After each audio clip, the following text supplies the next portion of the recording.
paz de Deus, irmãos. Amém. É sempre um prazer estar com os irmãos. Glória a Deus. Glória a Jesus. E estávamos com uma visita, e o irmão foi lá conversar com a gente. Ele tinha muitas coisas para falar, mas temos chamado para ouvir também, né? E quando ele terminou, bateu forte no coração o desejo de vir aqui. Glória a Deus. Liguei para o Neto a primeira vez e não atendeu o telefone. Aí fiquei lá meia moada no sofá. A irmã Solange mandou a saudação para os irmãos também. Amém. E ele disse: "Você não vai não? Eu vou ligar para o Neto de novo. Se ele atender, nós vamos lá." Liguei, o Neto atendeu. Falei: "Neto, se arruma que nós estamos indo." E ele veio pronto, atendeu. Se não atendeu, não chamo mais. Glória a Deus. E estamos aqui para a glória e honra do Senhor. Amém? Eu vim sem pretensão nenhuma de falar. Eu vim com o desejo de ouvir. E a gente, quando está no trabalho da igreja, a gente fala bastante, né? E a gente sai com sede. Eu falei Glória hoje, a Deus. mas nós não servimos a nós mesmos, né? Verdade. Servimos ao Senhor. Glória a Deus. E o serve que não serve para servir. É verdade. Glória a Deus. Eu quero compartilhar com a igreja o Salmo de número 4. Glória a Deus. Glória a Deus. Nós falamos alguma coisa no domingo com a igreja. Também não queria falar não, tá? Eu ando assim meio igual um burro empacado e é puxado à força. Glória a Deus. E eu me sinto às vezes igual Paulo, né? Dura coisa é para ti recalcitrar contra os meus grilhões. É aquela vara que aponta uma ponta pontiaguda, e às vezes a gente quer empacar, né? A gente fica com aquela fazendo charme, né? E aí o Espírito Santo vai. Glória a Deus. Mas glória a Deus. Aleluia. Glória a Deus. É assim mesmo. Paulo dizia: o bem que eu devia fazer, não faço, mas o mal que eu não devia, esse eu faço. Verdade. E dentre esse mal e o bem, às vezes se inclui a omissão, né? Nós temos tudo para fazer e não fazemos. E isso se chama ingratidão. E Deus está hoje nos tratando a respeito dessa situação. Aprendamos a obedecer, porque Deus se agrada. Amém. Salmo de número 4. Nós vamos ler o salmo inteiro, mas eu quero falar em específico de um versículo, tá? Glória a Deus. O texto diz assim: Glória a Jesus. gostaria de convidar a igreja para se pôr em Glória a Deus. reverência à palavra. Glória a Deus. Diz assim o texto bíblico: Davi ora a Deus na sua angústia. Salmo de Davi para o cantor mor, sobre Neginote. Ouve-me quando eu clamo, ó Deus da minha justiça. Na angústia me deste largueza. Tem misericórdia de mim e ouve a minha oração. Glória a Deus. Filho dos homens, até quando convertereis a minha glória em infâmia? Até quando amareis a vaidade e buscareis a mentira? Santo Deus. Sabei, pois, que o Senhor separou para si aquele que lhe é querido. O Senhor ouvirá quando eu clamar a Ele. Glória a Deus. Perturbai-vos e não pequeis. Falai com o vosso coração sobre a vossa cama e calai-vos. Oferecei sacrifício de justiça e confiai no Senhor. Glória a Deus. Muitos dizem: quem nos mostrará o bem? Senhor, exalta sobre nós a luz do teu rosto. Puseste alegria no meu coração, mais do que no tempo em que se multiplicaram o seu trigo e o seu vinho. Em paz me deitarei e dormirei, porque só tu, Senhor, me fazes habitar em segurança. Amém. Recapitulando o verso 2, você pode ler comigo? 1, 2, 3. Filhos dos homens, até quando convertereis a minha glória em infâmia? Até quando amareis a vaidade e buscareis a mentira? Amém? Amém. Pode sentar. Glória a Deus.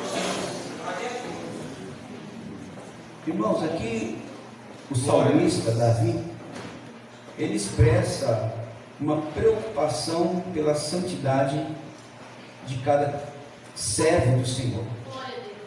E ele faz aqui um clamor, uma petição, convidando os filhos dos homens a uma reflexão da maneira como eles veem a vida, da maneira como eles respondem às bênçãos e provisões de Deus. Eu gosto sempre de comentar sobre esse texto, tratando-se da ingratidão, da resposta que nós damos a Deus todas as vezes que Ele nos abençoa, com situações que às vezes fogem da nossa compreensão. O Tiago, irmão de Judas, meio-irmão de Jesus, ele fala que nós devemos ter consideração, ou se considerar bem-aventurado ou feliz, quando nós passarmos por várias provações.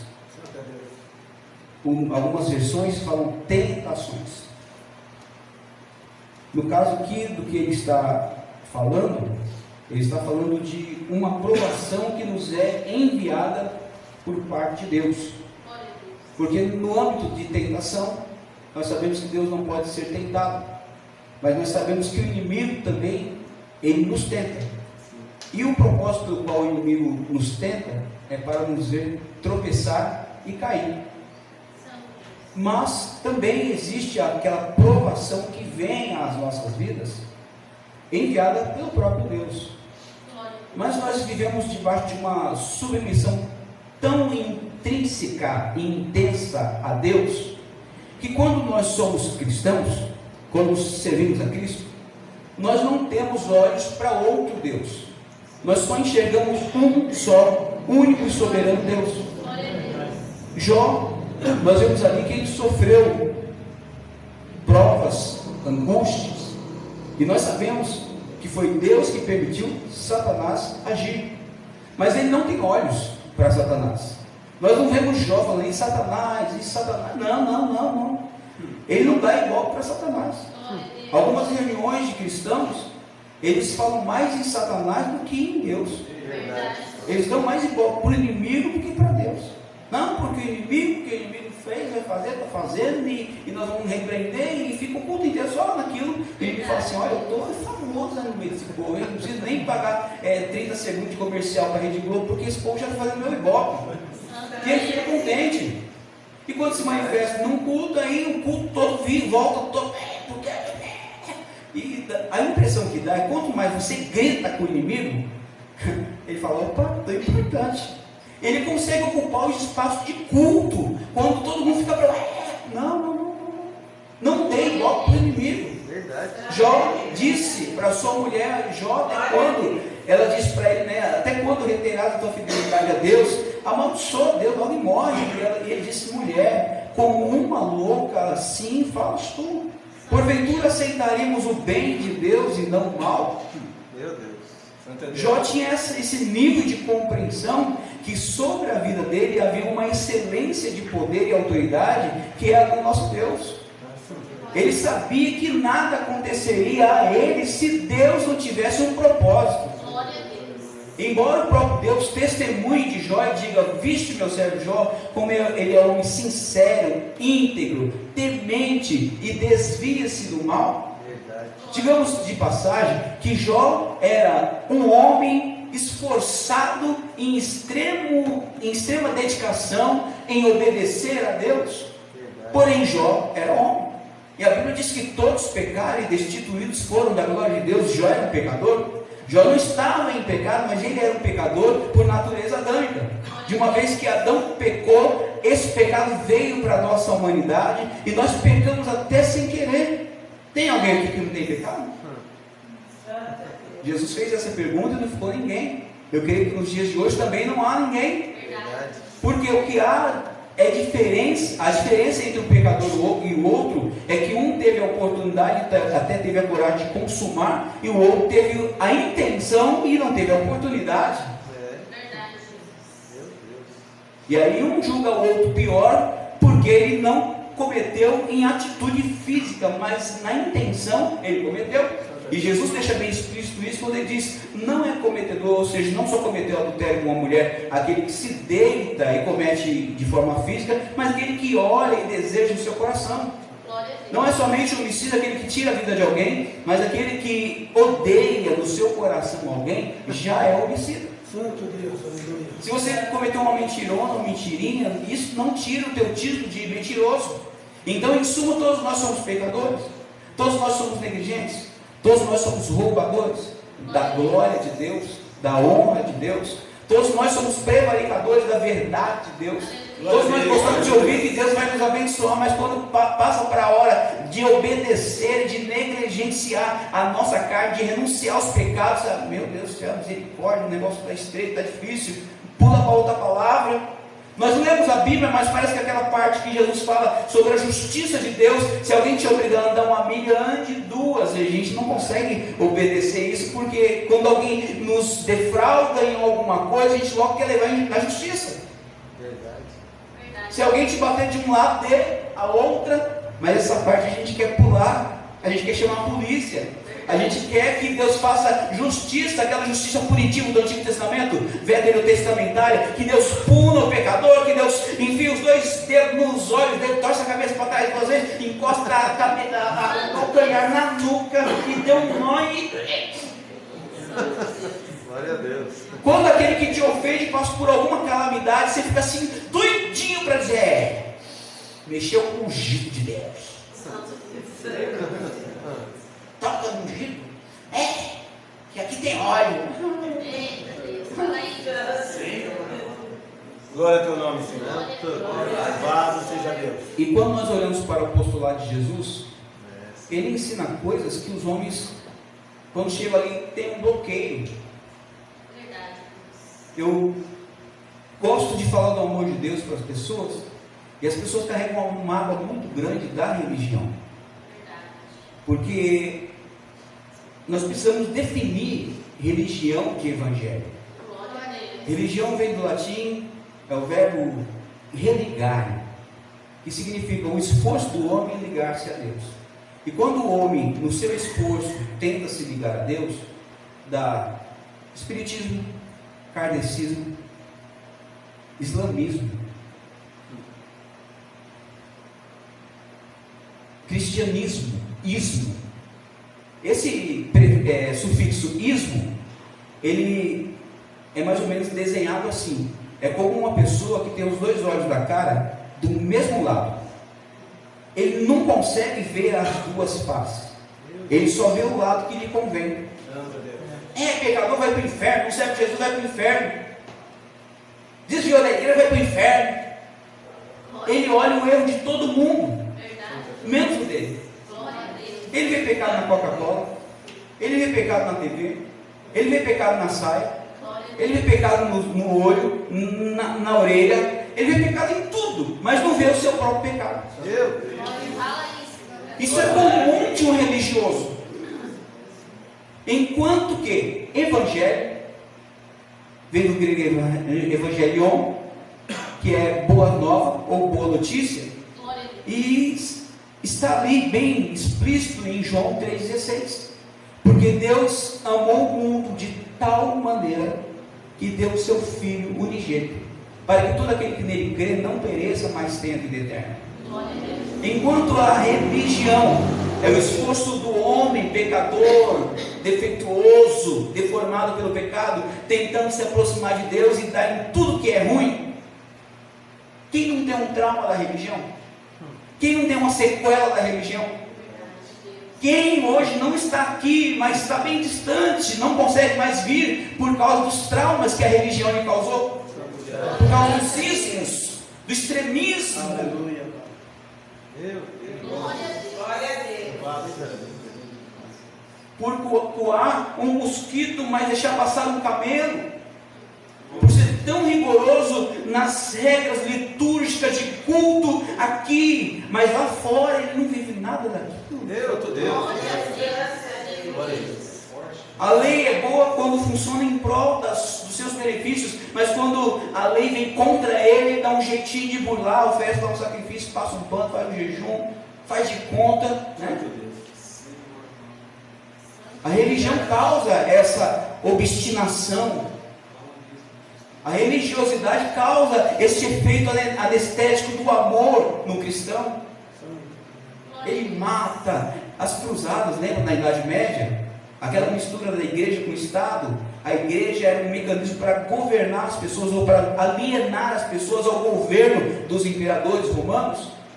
8 deles eram terríveis homens sanguinários, cruéis, não eram naturais, eram desafeiçoados. Verdade. Tantos homens que mandavam matar as pessoas simplesmente porque não concordavam com seus erros. A religião é acoplada a um sistema diabólico, quando a palavra diz que o mundo jaz do maligno, ou seja, a religião é um sistema é um mecanismo que aliena as pessoas a obedecer um Estado, imposições. E se converter a uma religião não é se converter a Cristo. Santo Deus. Glória a Deus. As patentes que a religião oferece, elas não podem salvar. Glória a Deus. O tanger um instrumento, ou cantar bonito, ou pregar bonito, não pode salvar uma pessoa. É verdade. Uma credencial de uma denominação, ou seja, um título de alguém que congrega ou participa de uma organização, não pode me salvar. Antes, essas coisas parecem que nos separam, elas nos separam ainda mais de Deus. Santo Deus. Porque Paulo diz lá em Romanos 14:17, porque o reino de Deus não é comida e nem bebida, mas alegria, justiça, paz e gozo no Espírito Santo. Não são práticas que se faz para fora, mas são atitudes que se tomam aqui dentro, que fazem a diferença no Evangelho. Se você vive de práticas e de métodos e de leis e de regras, você é um religioso, mas se você vive a essência do Evangelho, se em você existe alegria, que alegria? A alegria do Espírito de Deus. Mas estou sem dinheiro, estou alegre. O que está acontecendo? Isso só pode ser de Deus. Está dando tudo errado para mim, mas mesmo assim tem uma alegria, existe uma paz. Hebreus 1:9 diz assim: e o Senhor, o teu Deus, ungiu com óleo de alegria mais do que aos teus companheiros, tratando-se de Jesus, porque Jesus estava indo para a cruz e estava apaixonado por morrer por mim e por ti. Pastor, e a parte boa do Evangelho? Se Jesus te pedir a tua vida, misericórdia, meus filhos, minha família, até onde, até quando e como você está disposto a servir o Senhor? Na parte das promessas, eles vêm aqui, mas tem que renunciar, misericórdia. Na hora de entrar no céu e andar em ruas de ouro, meu Deus, que coisa maravilhosa, mas negar a si mesmo.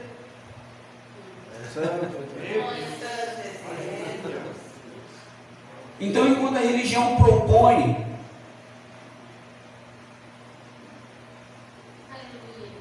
alguns benefícios, status, né? Uma roupagem melhor, o Evangelho ele vem te transformando de dentro para fora.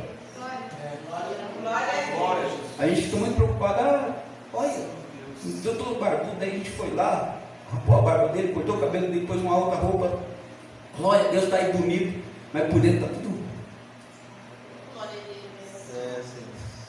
Mas o Evangelho, que não é o homem esforçando-se para se encontrar com Deus, mas é Deus se esforçando para se encontrar com o homem. Quando Deus olha para o homem, na humanidade não vê um justo sequer. E quando Ele olha com esse olhar de amor, Ele fala: eu preciso fazer alguma coisa. Filho, Jesus vem. Está vendo aquele povo lá? Eu preciso ter um encontro com eles. Eu estou aqui desejoso de salvar o pecador. O filho Eis-me aqui, Pai. E aí se cumpre lá o Salmo, que a gente não gosta muito dele, porque fala de esperar, né? Esperei com paciência no Senhor. E Ele se inclinou para mim. Quando eu falei inclinar, para alguém que é 10 centímetros menor que você, é isso aqui, né? Mas se inclinar para alguém que é extremamente, muitas e muitas e muitas vezes menor que você, só agachar não é o suficiente.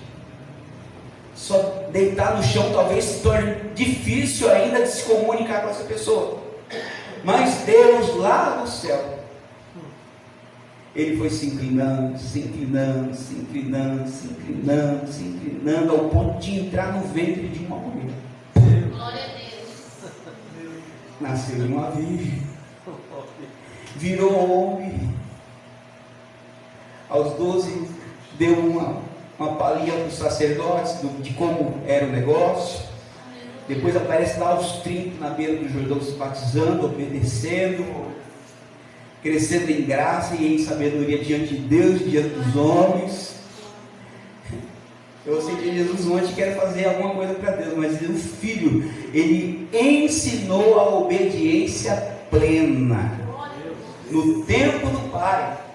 E em Filipenses vai dizer, e Ele sendo em forma de Deus, não teve por usurpação ser igual a Deus, mas se humilhou até a forma de servo.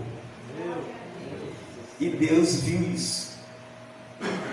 O seu Filho se despiu da glória, veio à terra, nasceu, cresceu, andou entre nós, olhou nos nossos olhos, sentiu dor, sentiu frio, sentiu calor, sentiu os cravos nas mãos, os cravos nos pés, tudo isso sem pecado, só para nos salvar.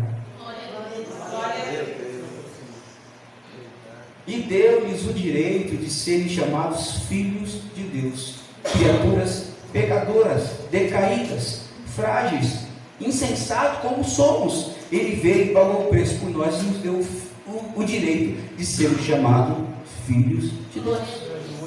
Glória a Deus. Agora nós não somos mais filhos do seu Zé, da Dona Maria, do seu João, mas Ele nos deu uma nova paternidade.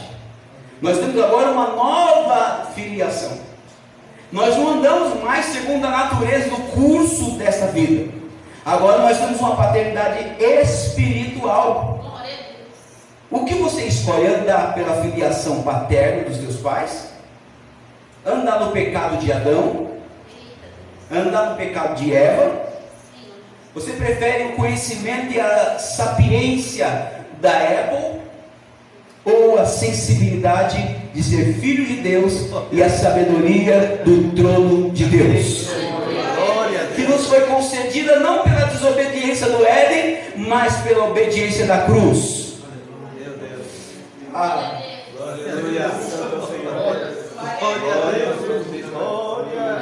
Você ainda prefere justificar as suas atitudes dizendo, não, porque mãinha é lá da Bahia, meu papai é lá de Portugal, e os dois se casou e deu aquela mistura de gasolina com álcool, junto com enxofre, e eles eram assim, e eu também sou assim.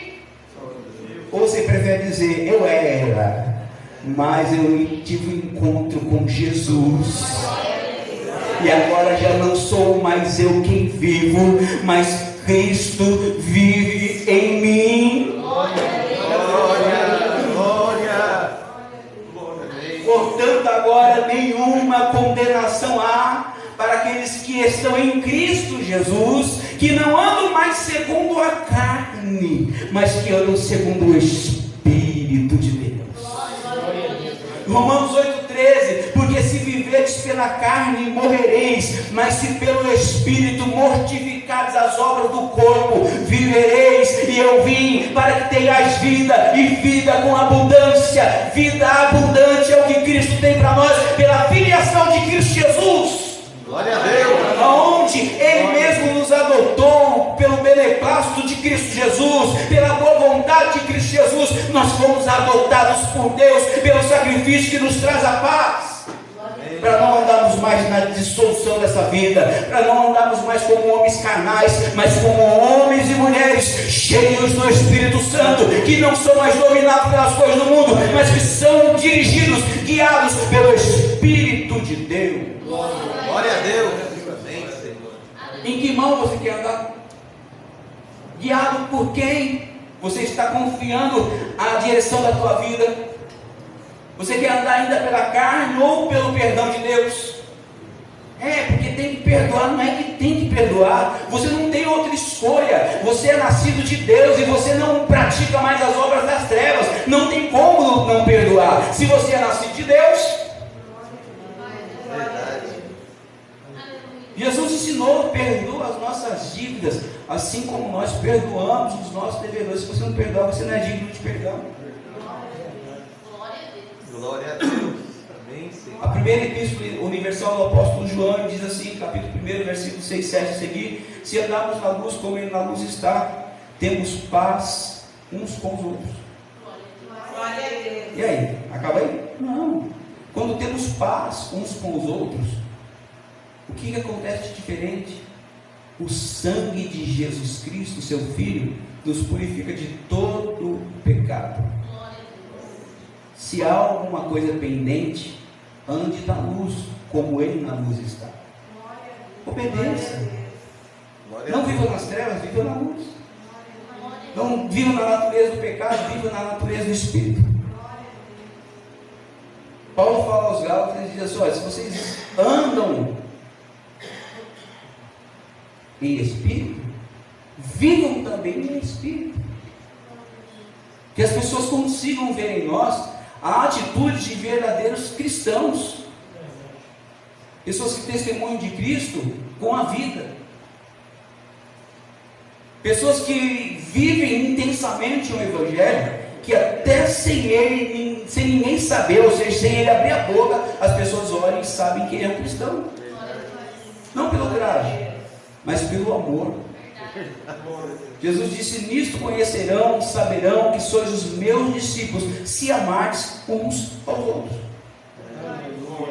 Mas nós amamos bem aqueles que nos fazem bem, amamos bem aquele que nos abraça, aqueles que são na nossa comunhão. Mas e quando parte para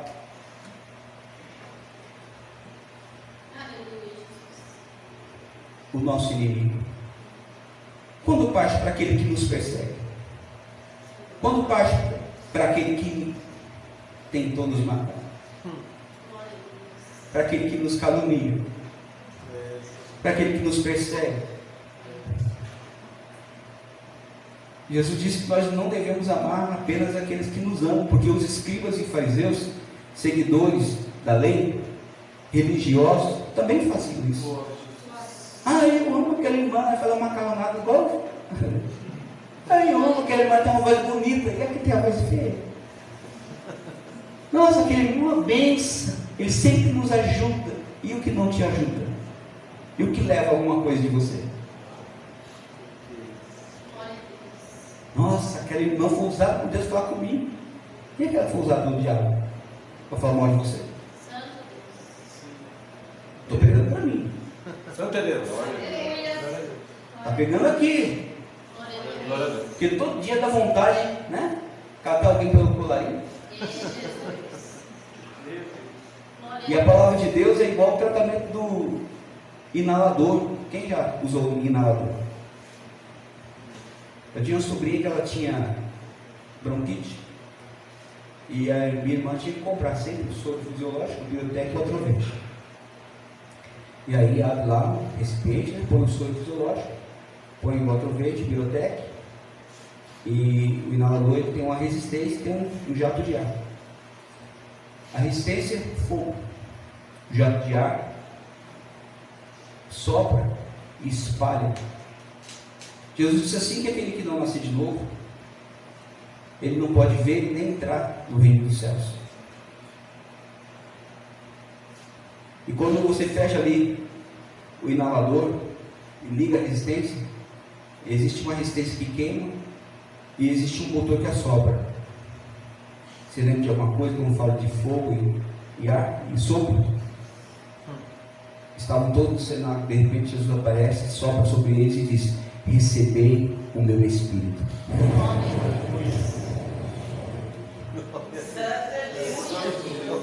No dia de Pentecostes estavam todos assentados, com medo, ansiosos, preocupados. De repente, ouviu-se como um som de um vento forte, veemente e impetuoso, e soprou sobre a casa em que eles estavam.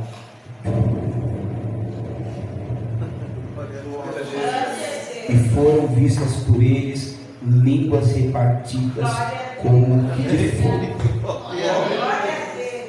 Se a palavra não queimar aqui dentro, primeiro, se a palavra não ferver aqui dentro, primeiro, ela não vai fazer efeito para ninguém. Mas se ferver aqui primeiro, ela vai descongestionar muita gente por aí. O amor de Deus é a causa de não sermos consumidos vivos. Aleluia. Aleluia.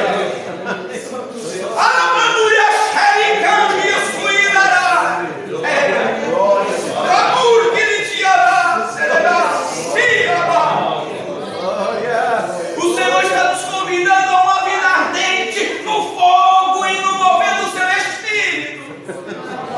Eu não venho para pregar, eu vivo para pregar. Eu preciso entender e compreender que é comigo que Deus quer falar, porque enquanto Ele não falar comigo, a minha vida, a vida dos que estão ao meu redor não vai mudar. Senhor, muda meu esposo. Ele quer mudar primeiro você. Senhor, muda os meus vizinhos. Ele quer mudar primeiro a tua casa. A obra vai começar lá dentro do teu lar. Ele vai converter o teu coração. Ele vai converter o teu marido. Ele vai converter os teus filhos. Ele vai começar a converter o vizinho da direita e da esquerda, porque eles estão do outro lado do muro. Enquanto você está gritando palavras que não convêm, ele está dizendo: eu vou aceitar Jesus para viver desse jeito. Meu Deus. Porque nós transformamos as oportunidades em maldição. Nós focamos mais nos problemas do que na solução. Nós ficamos olhando para o governo que não está dando certo. Ficamos olhando para a ONU que não está fazendo nada. Ficamos olhando para os missionários que estão morrendo. Ficamos olhando para a passeata dos Exu. Mas não tomamos atitude nenhuma em declarar que Jesus Cristo é o Senhor da minha vida e dessa humanidade. Não erguemos a nossa voz como profeta desta nação para dizer que Jesus Cristo salva, cura, batiza com o Espírito Santo, leva para o céu, purifica o pecador, transforma o pecador e escreve o nome no livro da vida. Ele é o mesmo, ele não mudou, ele continua sendo o mesmo, ontem, hoje, sempre. E a salvação é pela sua graça, favor imerecido, graça que não é de graça, graça que custa tudo. Se alguém quiser vir após mim, primeiro negue-se a si mesmo, tome a sua cruz e siga-me. Renúncia do eu. Da natureza humana eu não posso mais continuar nela. Eu preciso largar dela e viver a primícia do Evangelho, o amor, a essência, a comunhão em Cristo Jesus. Para quem? Para aqueles que estão dentro da comunidade dos irmãos, para aqueles que estão fora da comunidade dos irmãos, para aqueles que estão te caluniando, para aqueles que estão te perseguindo, para aqueles que querem fazer-te o mal. Eu, Senhor, tenho te dado esta terra como resposta para essa última hora da igreja na terra. Somos luz e sal. Sal e luz. Fomos enviados para cá. Estamos numa missão especial. Verdade. Ah, mas eu sou professor. Você é um missionário, alguém comissionado por Deus, transvestido de profissional para atuar lá dentro. Você não está entendendo? Você não está entendendo que toda aquela perseguição é Deus te empurrando para a tua chamada? Você não está entendendo que Deus quer que você ore e consagre, porque Ele quer te usar lá dentro daquele serviço, daquele hospital, daquela obra, daquela construtora? Para de ser materialista, caia na real. Deus não chamou para ficar ganhando dinheiro só não, Ele te chamou para ganhar almas. A Bíblia diz que quem ganha alma sábio é. Se o homem ganhar o mundo inteiro e perder a sua alma, Mas Deus não te chamou somente para ser salvo. Deus te chamou para ser um agente de salvação aonde você está. Tem alguém lá precisando ser salvo? Comece entendendo essa pessoa. Ah, mas é uma pessoa difícil de natureza. É meu santo. O que é?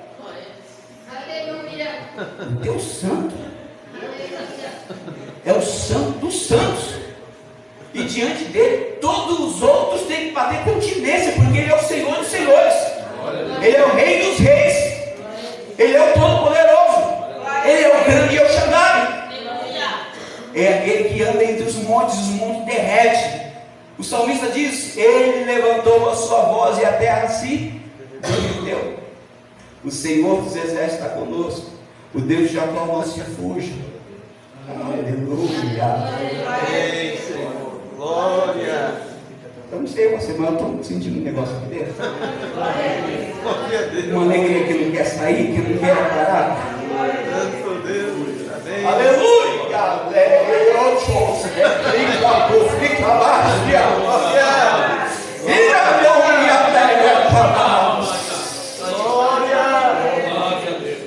Mar vermelho na frente, montanha de um lado, montanha do outro, faraó atrás. O que nós vamos fazer? Agora quem será de nós? Murmura. Não, clama ao Deus que fez o céu e a terra. Essa situação não é para você praguejar, murmurar, se lamentar, vitimizar. Ó céus, ó terra. Não. Ergue as tuas mãos. Moisés, o que tu tem nas mãos? Tem uma vara, Senhor. Isso, toca nas águas do Mar Vermelho. Toca aí. Na hora que ele tocou, o mover de Deus começou. E a Bíblia diz que um vento oriental das narinas de Deus veio de lá para cá. Você pensa que Deus vai chegar, Ele já está lá do outro lado, atravessando para te dar vitória. Ele está vindo ao teu encontro. Deus está no meu futuro lá, que eu vi tão ansioso. O que será do dia de amanhã? O que comeremos? O que beberemos? Não se preocupa. O teu